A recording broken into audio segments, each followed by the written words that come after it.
सो दे starting, मैं इसकी कसम खा रहा हूँ, मैं अब ये नहीं करूँगा, आज मेरा बर्थडे है मैं ये नहीं करूँगा। लेकिन हमेशा क्या होता है, they can't control their behaviour because addiction is a disease as per the WHO। जो वर्ल्ड हेल्थ ऑर्गेनाइजेशन है उसने एडिक्शन को, पर्टिकुलर एडिक्शन, इसके क्राइटेरिया हैं, हम किसे एडिक्शन कहेंगे, किसे एब्यूजिव बिहेवियर कहेंगे और किसे हम नॉर्मल तरीके से एक तरह का रिक्रिएशनल वर्ड हम यूज करेंगे किसी सब्सटेंस को यूज करने के लिए। तो इनके क्राइटेरियाज हैं जिनके बारे में डिटेल, बहुत सारी जो चीजें हैं डिटेल, हम उनके बारे में बाद में बात करेंगे। तो जो WHO है, वर्ल्ड हेल्थ ऑर्गेनाइजेशन, वो इसे डिजीज मानता है। जो अमेरिकन साइकेट्रिक एसोसिएशन है वो इसे डिजीज मानती है। जिस पैटर्न की मैं बात कर रहा हूँ उस पैटर्न में जो सबसे इंपॉर्टेंट चीज होती है वो होती है कि इनका कंजप्शन डे बाई डे बढ़ता चला जाता है, ग्रेजुअली इंक्रीज होता जाता है। उनके जो साइड इफेक्ट हैं उसे पता होता है।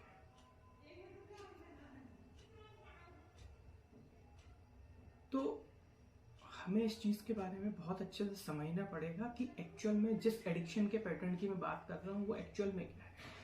अदरवाइज ऐसा ना हो कि अभी आपने वीडियो देखा और शाम को अगर आपके हस्बैंड, आपके कोई डियर नियर है, कोई अगर 1 या 2 पैग लगाते हैं, आप उन्हें एडिक्ट कहना शुरू कर दें। ये चीज़ गलत होगी, क्योंकि साइकोलॉजी में जनरलाइजेशन की प्रोसेस बहुत अच्छी होती है ना। हर कोई व्यक्ति जनरलाइज कर देता है। तो मैं एडिक्टिव बिहेवियर की बात कर रहा हूँ। तो उस एडिक्टिव बिहेवियर में क्या है कि हर किसी, जो पेशेंट है वो क्यों नहीं छोड़ पाते, क्योंकि पेशेंट को, जो क्लाइंट है आपका, क्लाइंट को ये चीज़ पता होती है कि मैं इसे कंट्रोल कर सकता हूँ। और कंट्रोल का अगर आपको नमूना देखना है तो 31 दिसंबर के बारे में सोचिए। हर व्यक्ति सिर्फ इस चक्कर में पी रहा होता है कि कल से 1 जनवरी है और मैं आगे से नशा नहीं करूँगा, आज मैं बहुत ज़्यादा पीऊँगा। 31 तो ऐसे निकल जाती है। 1 को क्या होता है, 1 को क्या होता है, दे थिंक, है ना, वो सोचते हैं कि दे कैन यूज, और वो वापस से यूज कर लेते हैं। And they wants to celebrate the thing, और वो उस दिन न्यू ईयर को सेलिब्रेट करना चाहते हैं तो खूब पीते हैं। तो 1 जनवरी ऐसे निकल जाता है। 2 जनवरी में क्या होता है, 2 जनवरी में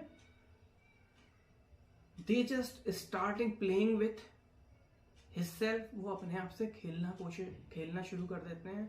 और वो खेलते कैसे हैं कि अब मैं सोशल ड्रिंकर बनूंगा, मैं हफ्ते में 2 बार पिया करूंगा या मैं कंट्रोल कर लूंगा।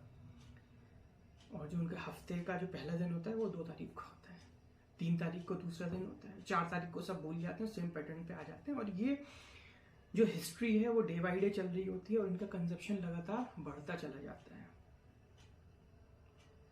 और जिसके कारण उनकी लाइफ के अंदर सोशियो ऑक्यूपेशनल डिसफंक्शनिंग होनी शुरू हो जाती है। और जब उनके अंदर विथड्रॉल सिम्टम्स आने शुरू हो जाते हैं, जब वो नशा नहीं करते हैं, ठीक है, तो वो इमोशनली और फिजिकली इम्बैलेंस हो जाते हैं।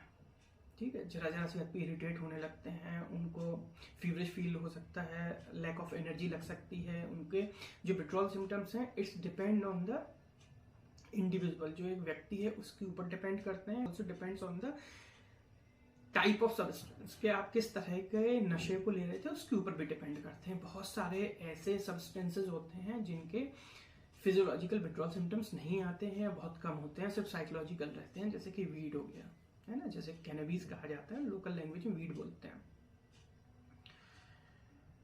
और जो ओपियोइड वाले हैं, ओपियोइड के जो विथड्रॉल सिम्टम्स होते हैं बहुत हाई लेवल के होते हैं और 24 आवर्स में स्टार्ट हो जाते हैं और बहुत जल्दी मैनेज भी हो जाते हैं।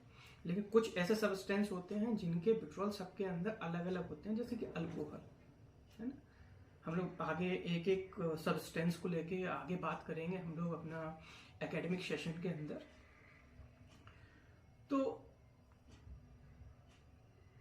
ऐसे लोगों के अंदर विथड्रॉल्स आने शुरू हो जाते हैं, सोशियो ऑक्यूपेशनल डिसफंक्शनिंग हो जाती है, इंटरपर्सनल रिलेशनशिप हैम्पर हो जाती है, ये एक तरह के गिल्ट में जीना शुरू कर देते हैं, ये अपने बच्चों के साथ टाइम नहीं दे पाते हैं और इस तरीके से ओवरऑल इनकी जो लाइफ है वो पजल्ड हो जाती है ड्यू टू सब्सटेंस यूज। लेकिन उस सब्सटेंस को वो प्लानिंग जरूर करते हैं कि ऐसे कंट्रोल करूंगा या मैं बंद कर दूंगा, लेकिन वो ऐसा कर नहीं पाते और ये चीज उनकी लाइफ में लगातार बढ़ती जाती है।